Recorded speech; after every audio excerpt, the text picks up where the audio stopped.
Digital arrest होता क्या है? डिजिटल अरेस्ट दरअसल एक साइबर फ्रॉड है, एक नया तरीका है फ्रॉड का जिसमें ठग जो है ना वो police, CBI, ED, custom, income tax या नारकोटिक ऑफिसर के रूप में आकर व्यक्ति को कॉल करता है और फिर उसके करीबियों पर कुछ अवैध गतिविधि में शामिल होने का आरोप लगाता है कि आपके फलाने रिश्तेदार जो हैं, आपका बेटा, आपका भाई, आपकी पत्नी, ये इस मामले में फंस चुके हैं और ये सबूत आ चुका है, ड्रग्स पकड़े गए हैं, इस तरह के आरोप लगाते हैं। और इसके बाद स्कैमर जो है ना, यानी जो फ्रॉड है व्यक्ति है, वो इस मामले को निपटाने के लिए तुरंत वीडियो कॉल की मांग करता है। कहता है कि वीडियो कॉल पर आइए, नहीं तो आपको अरेस्ट कर लिया जाएगा अभी। और उनको कॉल पर अरेस्ट करने की धमकी दे दी जाती है और कई घंटों तक बैठाए रखा जाता है। और सामने जो व्यक्ति होता है वो क्या करता है, पुलिस की वर्दी में होता है या अलग अलग ऑफिसर्स की वर्दी में होता है, तो उसकी वजह से बड़े पैमाने पर लोग धोखाधड़ी के शिकार हो रहे हैं। ठीक है, तो ये न्यू साइबर फ्रॉड है, ये एक तरह के, और थ्रेट दिया जाता है कि अरेस्ट कर लिया जाएगा और ये ऑर्गेनाइज इकोनॉमिक क्राइम हो रहा है। और ये क्राइम जो है ना वो क्रॉस बॉर्डर हो रहा है, यानी भारत के बाहर से ये ऑपरेट किया जा रहा है इंटरनेट के जरिए। आपके पास फ़ोन आ रहा है, वो भी बाहर से ही फ़ोन आ रहा है, लेकिन आपको लग रहा है कि लोकल नंबर है, भारत का नंबर है। ठीक है, इसमें क्या होता है, विक्टिम के पास कॉल आता है, अननोन नंबर होते हैं और फिर कहा जाता है कि इलीगल सामान आपके नाम से है। इस तरह से फ़ोन आएगा। मेरे पास भी एक बार फ़ोन आया था कि फेडेक्स से हम बोल रहे हैं और आपका ये पैकेट जो है ना वो आपका आया है और आप बात कर लीजिए। और उसके बाद एक नंबर दबाइए या 2 नंबर दबाइए। जैसे ही आप 1 नंबर या 2 नंबर दबाएंगे, उसके बाद एक फ़ोन आएगा, वहाँ फ़ोन उठाएगा वहाँ पर और वो व्यक्ति कहेगा कि आप जो है वो नारकोटिक ड्रग ले जा रहे थे और भेजा है आपने, इसलिए आप पर कार्रवाई की जा रही है, एफआईआर दर्ज हुआ है, ये सब बताया जाएगा। उसके बाद डिमांड होगी मनी की, क्योंकि आपको, यानी जो व्यक्ति है, पीड़ित व्यक्ति है, उसके दिमाग को बिल्कुल इस तरह से कैप्चर कर दिया जाता है कि वो डर जाता है व्यक्ति, वो अकेला रहना चाहता है और उसका फ़ायदा ये उठाता है। और डिजिटल अरेस्ट नाम से ये स्थिति होती है, कई कई घंटे ये स्थिति होती है। ठीक है, और पूरा स्टूडियो जैसा होता है, पीछे पुलिस का पूरा होता है, कहीं मुंबई पुलिस लिखा होगा, गोवा पुलिस लिखा होगा, कोलकाता पुलिस लिखा होगा, अलग अलग तरह के बैकग्राउंड लगाए रखते हैं, वर्दी पहने रहते हैं, झंडा होता है भारत का, और इस तरीके से ये विक्टिम से यूनिफॉर्म में आकर वो वसूली करने की चाहते हैं।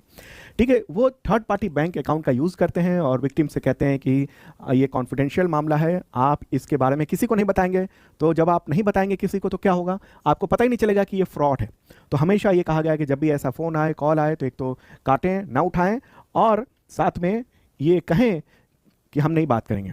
ओके, और फिर ट्रांसफर मनी की बात होती है और ये कहा गया है सरकार के द्वारा, प्राइम मिनिस्टर नरेंद्र मोदी के द्वारा मन की बात जो आयोजन होता है मासिक, तो अक्टूबर में उन्होंने कहा कि डिजिटल गिरफ्तारी एक धोखाधड़ी है और कहा कि किसी भी मामले की जांच के लिए वीडियो कॉल पर या फ़ोन पर कोई भी इंक्वायरी नहीं होती है, आपसे पूछताछ नहीं होती है, ये बिल्कुल फ्रॉड है। अगर कभी भी वीडियो कॉल पर या फ़ोन पर पूछताछ हो आपसे तो समझ लीजिए कि ये फ्रॉड है, घोटाला है। ठीक है, तो ये स्थिति होती है। और अगर हम देखेंगे पिछले कुछ वक्त में एक और बात कही गई है कि प्राइम मिनिस्टर नरेंद्र मोदी के द्वारा कि रिपोर्ट कीजिए इस मामले को तुरंत, कितने 1930 पर, ये 24 आवर्स हेल्पलाइन नंबर है जो साइबर क्राइम को लेकर काम करता है, साइबर क्राइम जो होते हैं उसको कंट्रोल करने का काम करता है।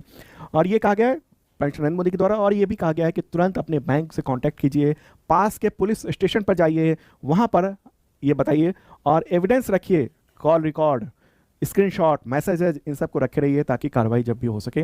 ओके, तो ये सब चीज़ें हो, ये कहा गया है, कंप्लेन कीजिए तुरंत आप इस मामले में। ओके, तो यही मामला है कि डिजिटल अरेस्ट के शिकार होने वाले जो व्यक्ति हैं, यानी इस फ्रॉड के शिकार होने वाले व्यक्ति हर उम्र के हैं। मतलब स्कूल गोइंग जो स्टूडेंट्स हैं वहाँ से लेकर बुजुर्गों तक से ये काम किया जा रहा है और मेहनत से कमाए हुए लाखों रकम गंवा दे रहे हैं लोग। तो आपको डरना नहीं है, कोई भी जांच एजेंसी फ़ोन कॉल पर या वीडियो कॉल पर इस तरह की पूछताछ कभी नहीं करेगी। ये मन की बात में 27 अक्टूबर को प्राइम मिनिस्टर नरेंद्र मोदी ने ये बातें कही हैं। ठीक है, तो करना क्या है, करना ये है कि अगर डिजिटल सुरक्षा करनी है तो 3 चरण अपनाइए।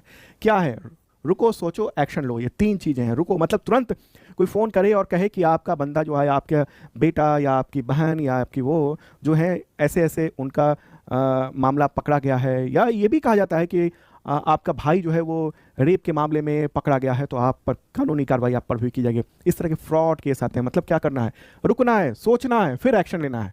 कॉल आते ही रुकें, घबराएं नहीं, शांत रहें, जल्दीबाजी में कोई कदम ना उठाएं, किसी को अपनी व्यक्तिगत जानकारी ना दें, अपना एड्रेस, अपने बारे में कुछ भी ना बताएं। दूसरा चरण ये है, सोचो, कोई भी सरकारी एजेंसी फ़ोन पर ऐसी धमकी नहीं देती है कि हम आप पर कार्रवाई करेंगे, ना ही वीडियो कॉल पर पूछताछ करती है, ना ही ऐसे पैसे की डिमांड करती है। अगर डर लगे तो समझिए कि कुछ गड़बड़ जरूर है।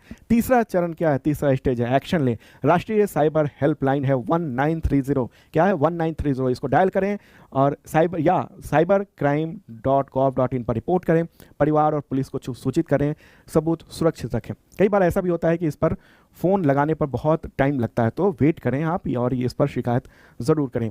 ये सारी चीज़ें हैं। डिजिटल अरेस्ट जैसी कोई भी व्यवस्था भारतीय कानून में नहीं है। ये सिर्फ और सिर्फ एक फ्रॉड है, झूठ है, बदमाशों का गिरोह है जो क्रॉस बॉर्डर से काम करता है, यानी विदेश से काम करता है, और इस वजह से उस तक बहुत जल्दी पहुंच भी नहीं होती है। हमारे जो सुरक्षा एजेंसी है या फिर जो जांच एजेंसी है, पुलिस है, इन सब का, ठीक है। तो सरकार कह रही है कि हम काम कर रहे हैं और नेशनल साइबर कोऑर्डिनेशन सेंटर की स्थापना की गई है इन सब चीज़ों को लेकर, साइबर फ्रॉड से रिलेटेड चीज़ों को लेकर, ठीक है। तो मुझे लगता है पूरी बात समझ चुका हूं।